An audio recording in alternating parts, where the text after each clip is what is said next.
Nice to see you again. My name is Michael Scriver.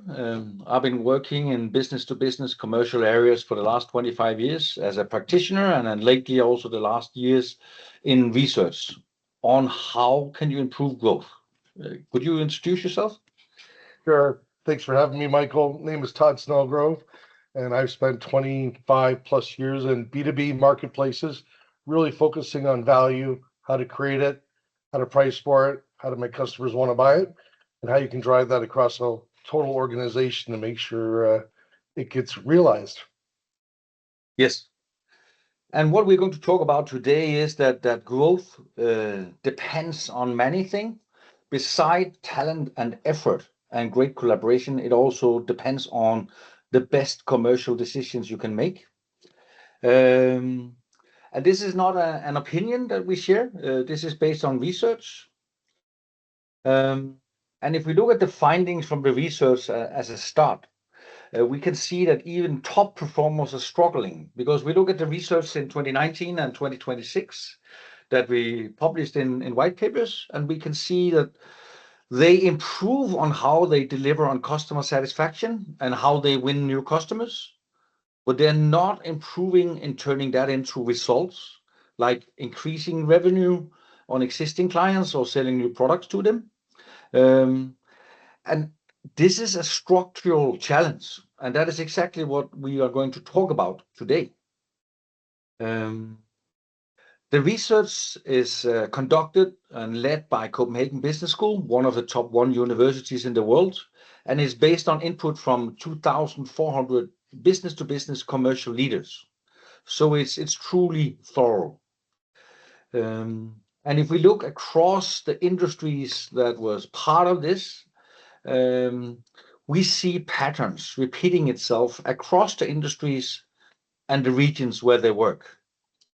And what we focus on is how the top 20%, what we call best in class, are delivering compared to the remainder 80%. And they clearly deliver.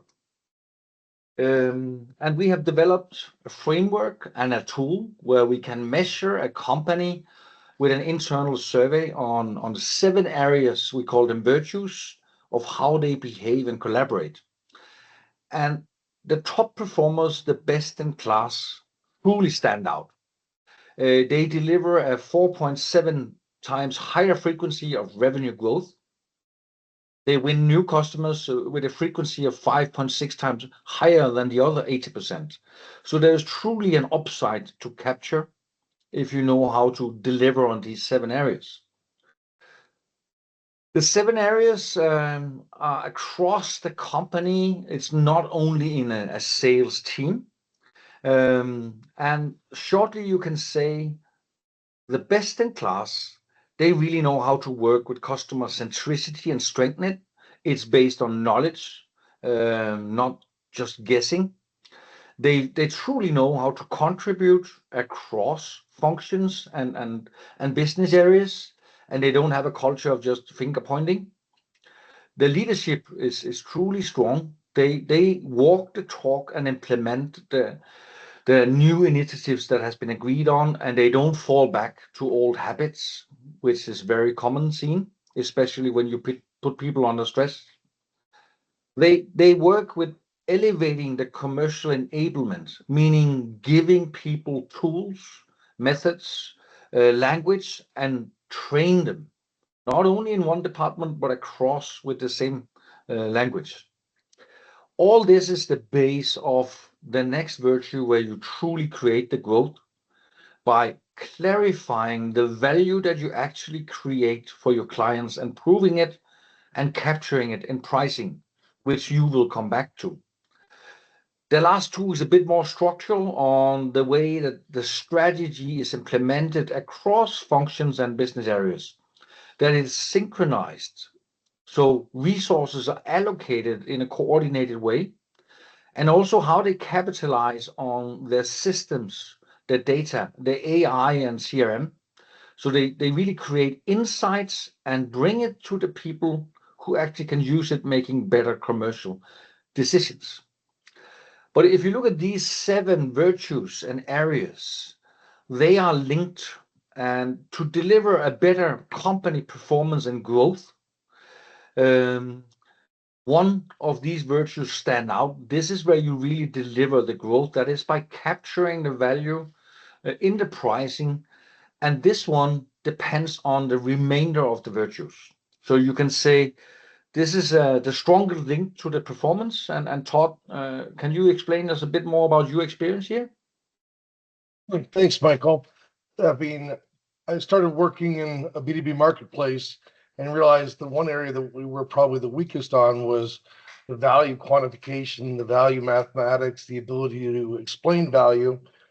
The team was great at creating things we thought were of value, but the customers were pushing back and saying, we don't value that. We're not willing to pay for it.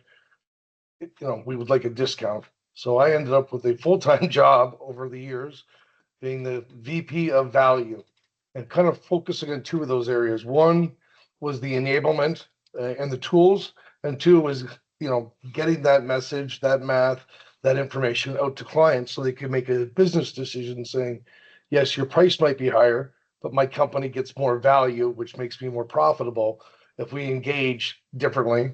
And that goes back to your point, I think, Michael, that it was how the whole company was acting, not one group of people, one function. It's not just sales. So what I thought I'd do is just give you a few quick examples. Did some research with two professors. One's from London Business School and one's from Assad. Either way, these professors spent 25 years in this value space, and I come from the practitioner. And the model we came up with is this 5 areas to focus on. And it was a key learning for me because I always looked at number 3. I have a finance business background, and so if I can show you the numbers make sense. They're your numbers. I can prove the numbers. Why wouldn't you pay a little bit more to get a lot more? To me, it's pretty simple math.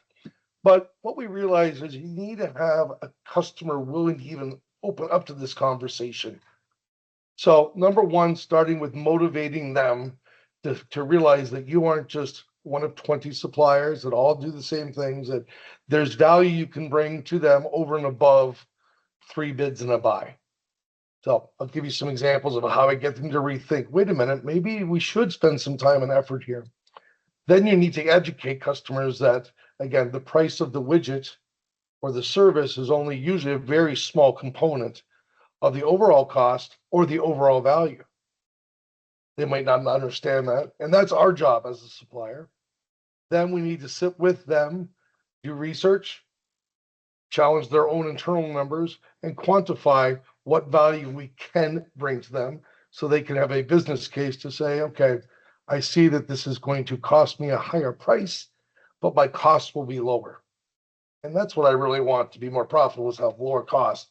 We make this assumption sometimes that a lower price will help give us a lower cost. That's an assumption. And then we need to give that analysis in a story that can be translated into a visual and an understanding that your contact at the customer can share across their organizations. A lot of research has shown there's 6 or 7 or 8 people in a buying decision today. So the technical buyer, the user might be all happy with your proposal, but they then need to take and get funding for that. And now they're trying to explain your value in a clear way to 5 or 6 or 7 people sitting at a table. So it's very important to give them the story in a clear way that they can translate that when you're not around.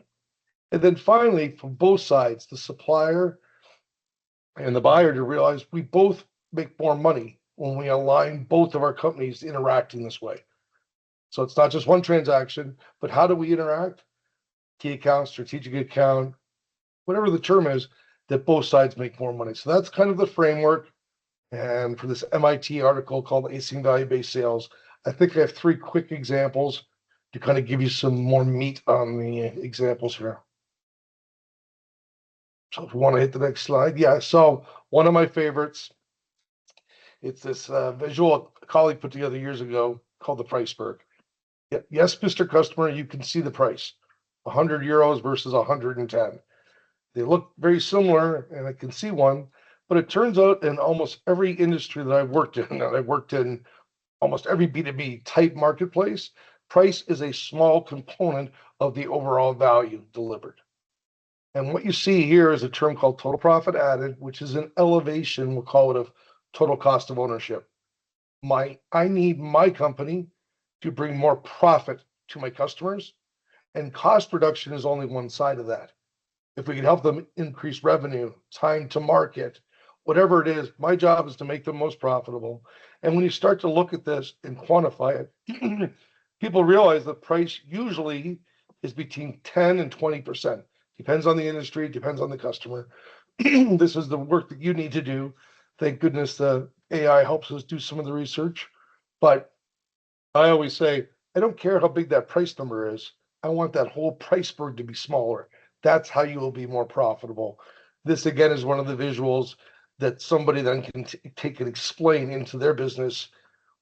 This person was here explaining these numbers and how they could make this whole number go down.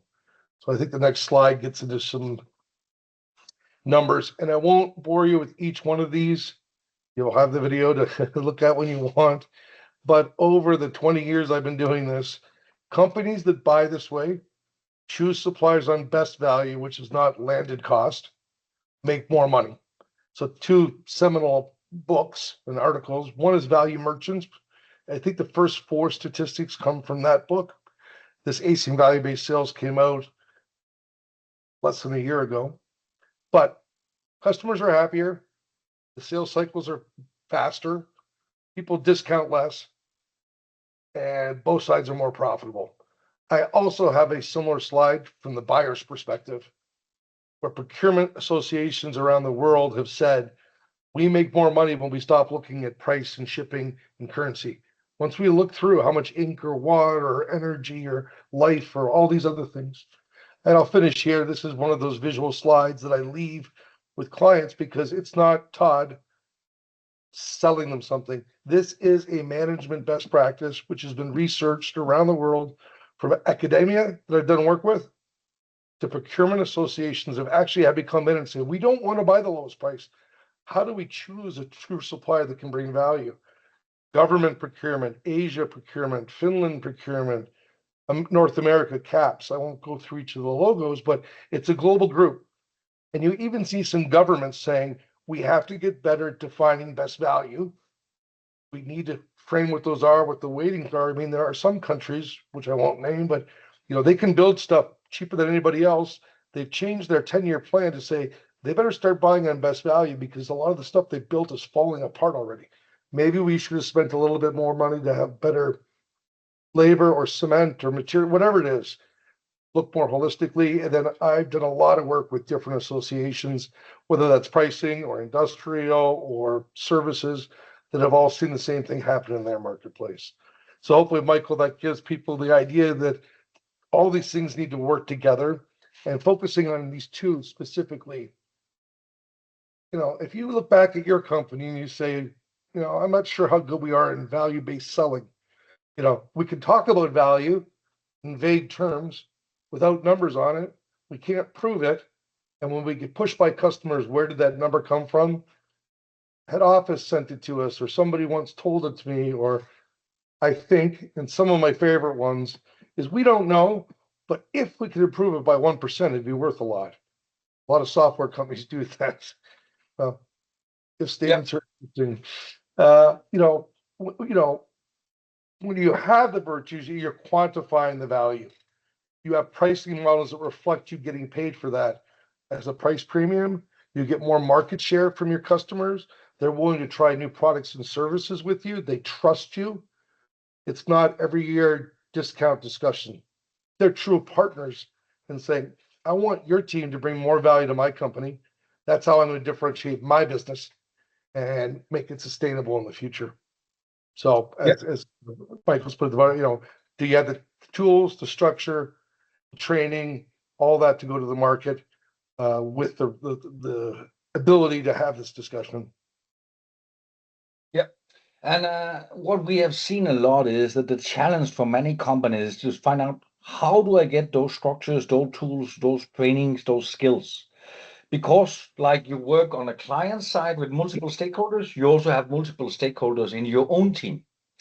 And of course, you can make a normal leadership process and a strategy process, and it will take you a long time to find out, well, are we aligned? Are we not? Where are we missing? And that is why this tool was developed, so you can compare yourself to the best in class, the top 20%. And by that, creating a clarity on where is it that we are performing or not performing. So instead of keep on repeating your debates or being misaligned on priorities, you can get faster decisions, because if you get aligned by using the tool and diagnostics, you get a more focused execution faster. And that then leads to what you just explained on how you quantify and capture the value. The question could then be, how big is this? How long time does it take? And how does it look like? And basically, you can say the way we work on this, we deliver a benchmarking for those who join, where we compare to the average and to the top 20%. But what we also do in a very short time frame of 4 weeks, we develop an execution plan on what should you improve. So a working execution plan that you can act on and you are aligned on across the functions.